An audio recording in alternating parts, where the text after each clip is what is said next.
안녕하세요. 시온연구소입니다.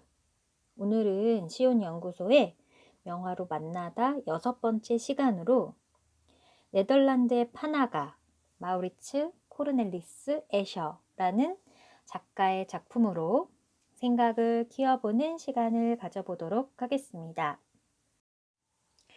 이 네덜란드의 작가인 마우리츠 코르넬리스 에셔는 네덜란드의 판화가이기도 하면서 화가이기도 하면서 수학가이기도 하면서 건축가이기도 하다고 하는데요. 이 건축가였던 아버지의 영향을 받아서 젊었을 때는 이 건축에 관련된 공부를 했다고 하는데 그 이후에 화가의 인생을 살았다고 해요. 그래서 한 1936년경부터 좀 기하학적인 우리가 알고 있는 유명한 그런 작품들을 추구하기 시작했다고 하니까 한 37, 8 정도부터 이런 어떤 화가의 세계로 들어섰다라고 볼 수 있겠습니다. 이 마우리츠 코르넬리스 에셔라는 작가를 생각을 하면 굉장히 좀 어려운 단어, 기하학적인 어떤 원리, 그리고 또 수학적인 개념을 토대로 약간 판화를 만들었던 그런 작가인데요. 그러다 보니까 이 작가의 작품을 잘 보면 뭔가 규칙이 있는 것 같은, 그림 속에서 뭔가 하나의 원리를 좀 깨우치는 것 같은 그런 느낌을 받을 수가 있습니다.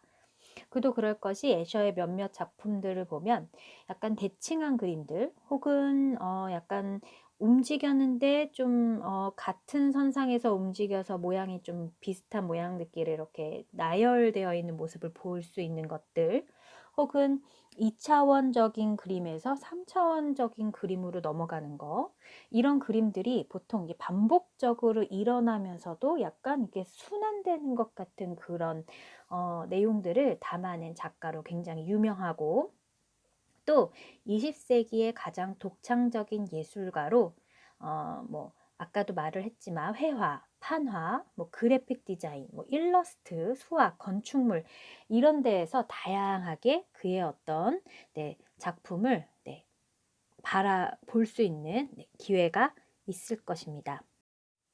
이런 애셔의 작품을 자세히 보면 뭔가 이제 그림들이 반복적으로 일어나는데요. 근데 한 가지의 그림만 그린 게 아니라 사실 그 반복적으로 일어나는 패턴 속에서 한 2가지 정도의 그림이 같이 표현이 돼서 우리 눈으로 하여금 약간 착시 효과를 불러일으키는 이 애셔의 작품 2가지의 어떤 대상들이 겹쳐 있는 것 같은 이런 모습을 통해서 우리는 이런 부분에 대한 기술을 테셀레이션이라고 정의할 수 있다고 해요.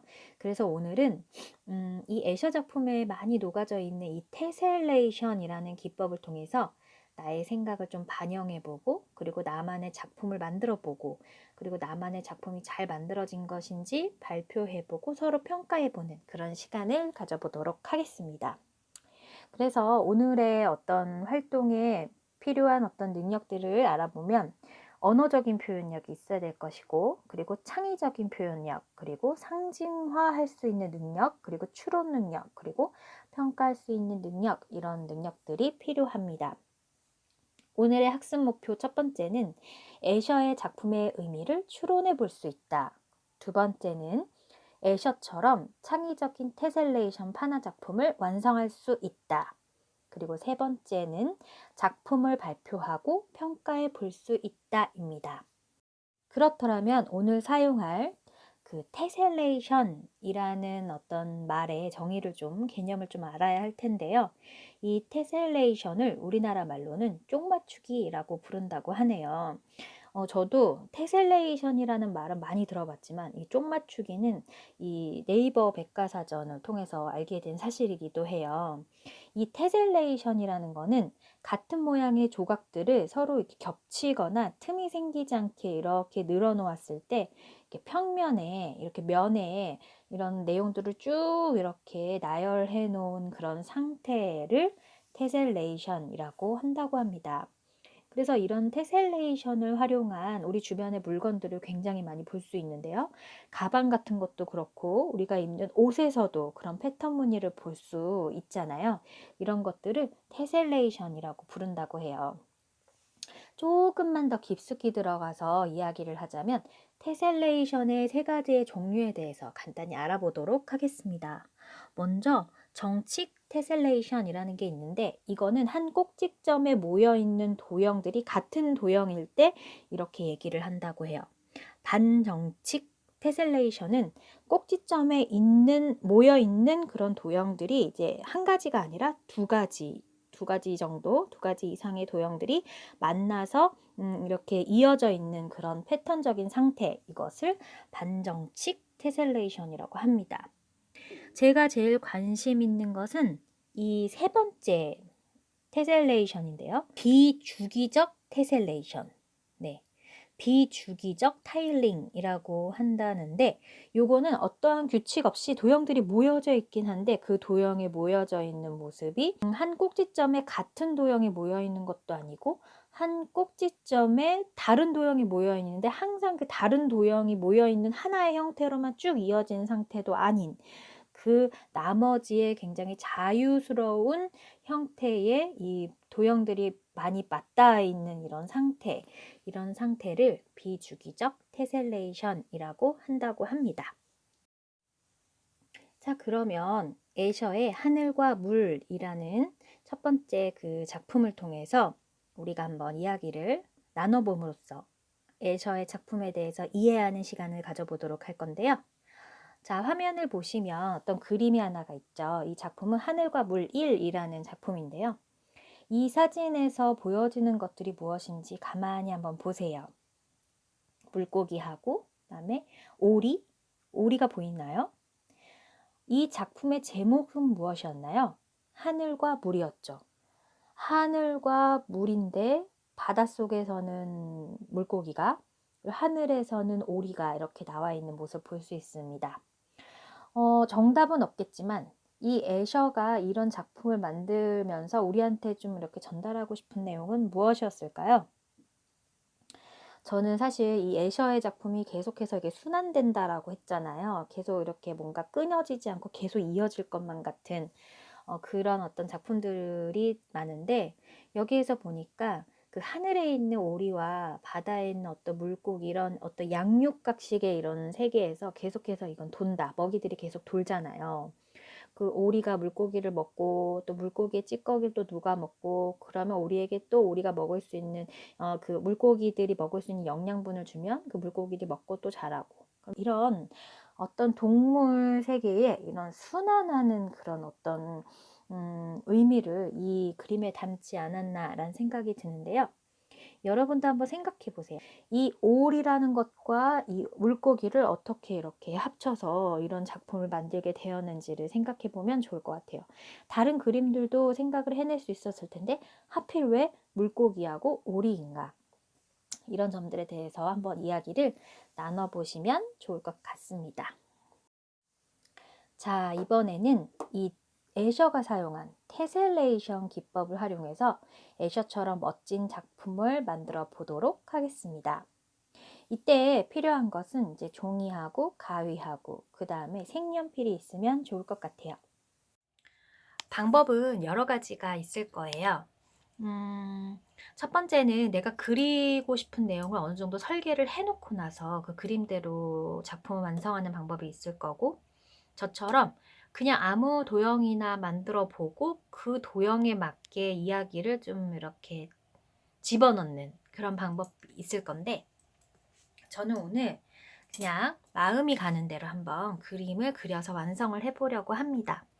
그래서 제가 오늘 그리는 어떤 내용은 약간 이런 내용이 되도록 해보려고 합니다. 그래서 이 내용을 오립니다. 이렇게 오려서 굉장히 좀 특이한 모양이 되었죠?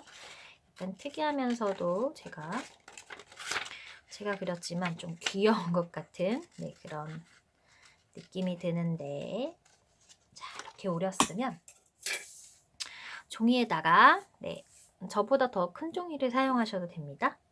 이거를 종이에다가 대고 따라 그리세요. 따라 그리면서 이렇게 하나 따라 그리고 저는 평행해서 사용할 거기 때문에 평행 반복 원리를 사용해서 애셔처럼 작품을 남겨보도록 하겠습니다.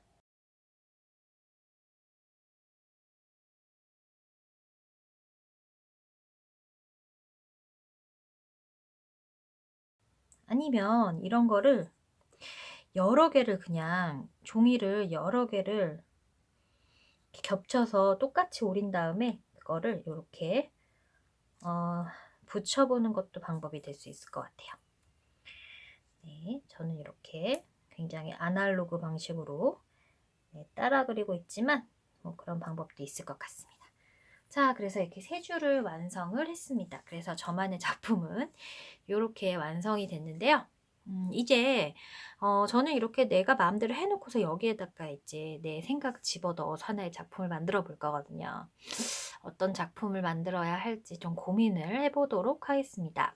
저는 생각이 끝났거든요. 한번 만들어 보도록 할게요.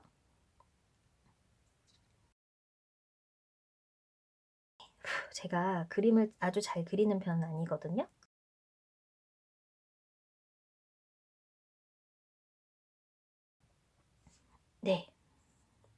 뭘까요?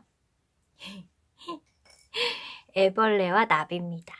그래서 저는 이 어떤 작품의 제목을 첫 도전이라고 지어볼까 합니다.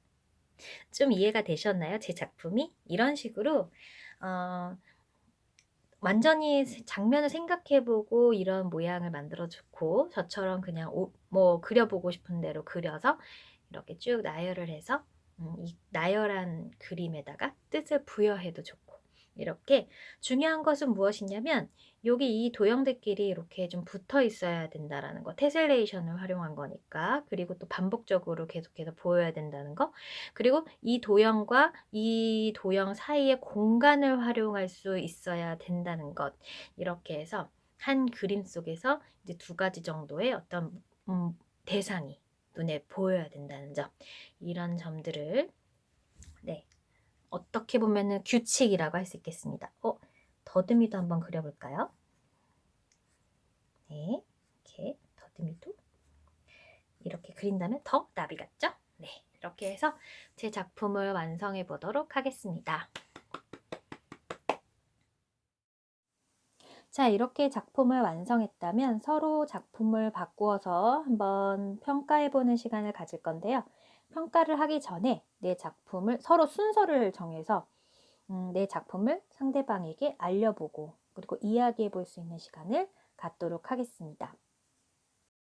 서로 이야기를 했다면 다음에 평가 내용에 대해서 먼저 내가 내 작품을 평가하는 시간을 가져보세요. 내가 내 작품을 평가하는 시간을 가졌다면 이번에는 상대방의 작품을 자신이 평가하는 시간을 가져보도록 하세요. 평가가 다 끝났다면 자신의 평가지를 한번 보면서 내가 이번에 이 작품에서 좋게 보여진 부분은 무엇이었는지, 그리고 조금 아쉬운 부분은 어떤 점이었는지 그냥 한번 눈으로 보는 시간을 가지세요.